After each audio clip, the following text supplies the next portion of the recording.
Hey guys, Dr. Ben here. Welcome to a Power Pack Brokerpreneur Byte. Get ready to dive into proven strategies for recruiting top talent, retaining your best agents, and skyrocketing sales in the next 10 minutes. I'm your host, of course, Dr. Ben Spears, along with our real estate guru, Matt Vi. Join us as we unravel the secrets to take your brokerage to new heights. Let's dive in.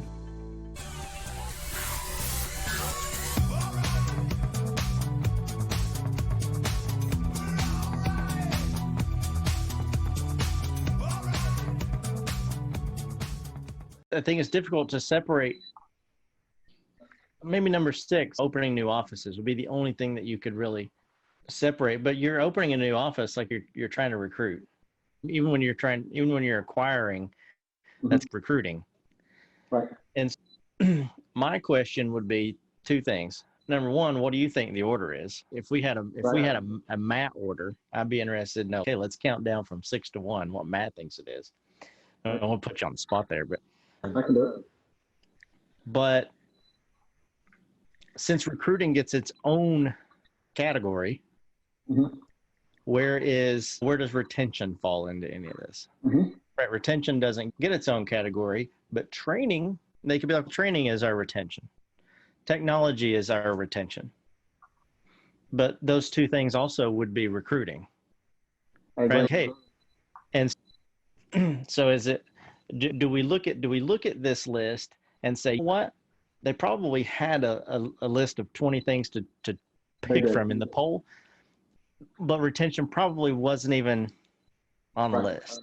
And they probably had as part of that poll, because we put some quizzes out, right? And there's a lot of reasons why we put the quizzes out. And so what they might have said is, do you spend a lot of money on X leads, or do you buy leads from Real Geeks, or do you buy it from whoever?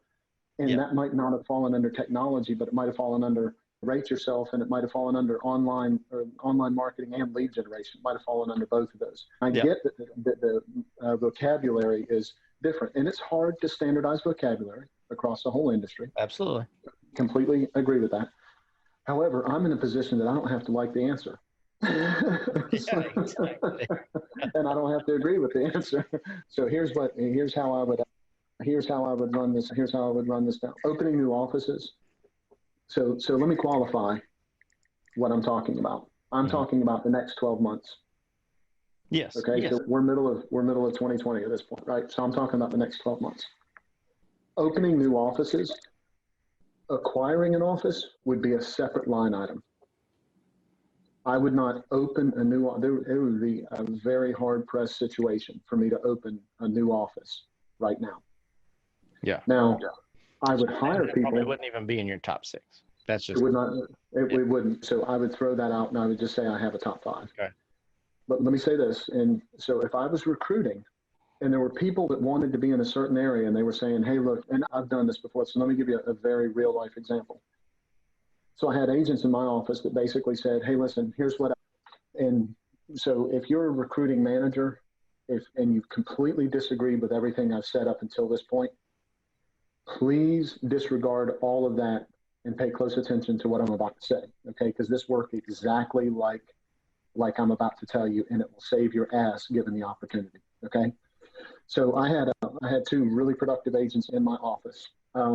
One of them in the past 3 weeks wrote a $5 million contract, okay? And our average sales price here is $285,000. So they just wrote a very nice contract. Yep. About a year and a half ago, another company approached them, and the other company approached them and said, "Hey, listen, if you come to work for me, I will open up an office in an area that you're doing a decent amount of business. We'd love to have you. We'll do whatever we can if you come work for us." Okay.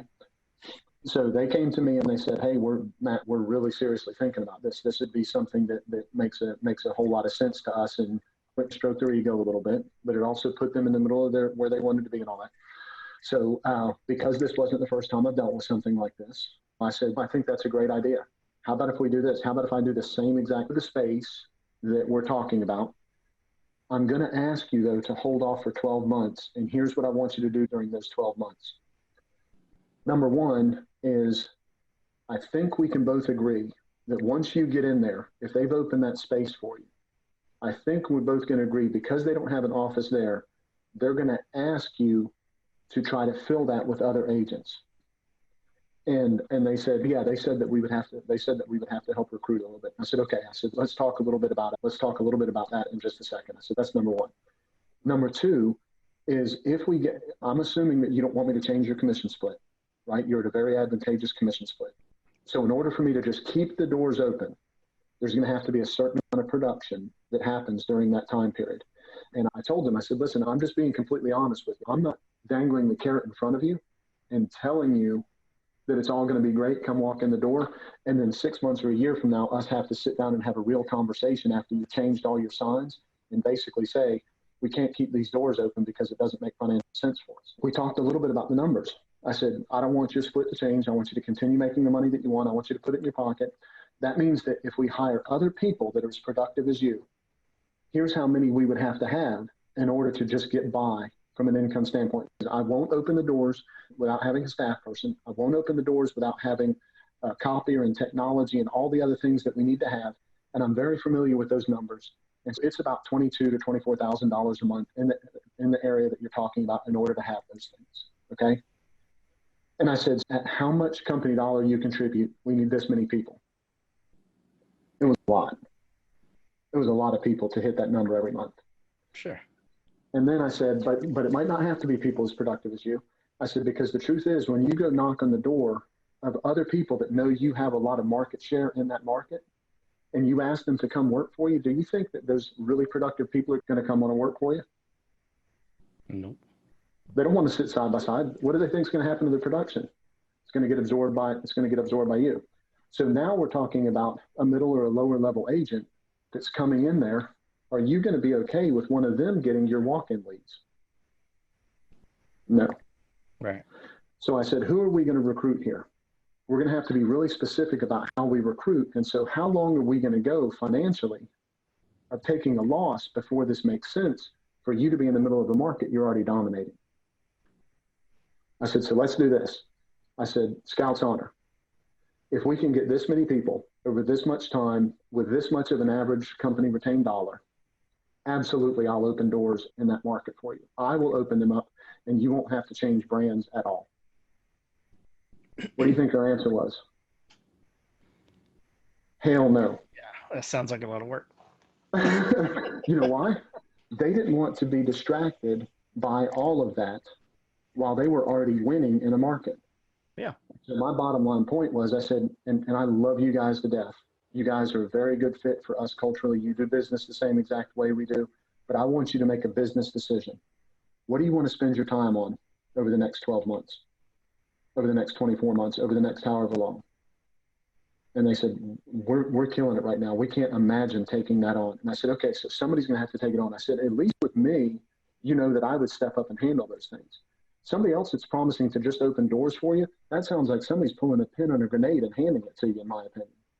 Yeah. And by the end of the conversation, we were joking and laughing about it, but it didn't start off that way. It started off, they were telling me they were leaving. Yeah. And they're still with me now, and they're still killing it, and we still have a great relationship because, in my opinion, I talked to them. I was knowledgeable enough and talked to them about the reality of doing business. Yeah. They came to me saying, hey, I've got a business opportunity. And I went to them saying, here's what it looks like. I don't want to talk you out of it. Yeah, I'll be your partner in it, but I want an informed partner. I don't want somebody that doesn't know what they're doing, doesn't know what they're getting into. Yeah. They absolutely appreciated the heck out of it. Okay. So opening a new office is out for me. Yeah. So acquiring an office, absolutely, I do it. Under the right circumstances, I'm all for acquiring. Yeah, you might could get a deal right now. Absolutely. Right. For people that, and going forward, even when the economy good, there's still a lot of people struggling with a bunch of things. You know, we heard this morning on a conversation with a broker, two companies that were historically really good market share leaders just had to change their compensation plans, not to the benefit of the agents. And they're doing well, but not to the benefit of the agents. They just took on some additional overhead with space. And 3 months later, who couldn't have predicted this? 3 months later, right? So opening a new office right now, I wouldn't There's too much certainty for me to take on something that I know is fixed whenever it comes to the expenses and the revenue. And nothing's completely fixed, but having a better idea, right? Okay. So my number 5 would be online marketing as far as cost. Okay. And so and I am keeping these separate, by the way. I am saying online marketing is different than lead generation. And I am saying it's different in recruiting, when in reality it's not, right? I wouldn't spend any money online to create I shouldn't say any. I wouldn't spend any exponential amount of money online to create my brand.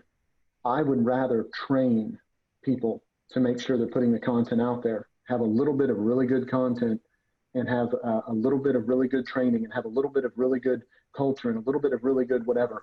And then I would just leverage all the people I had in my office to get it all over the place.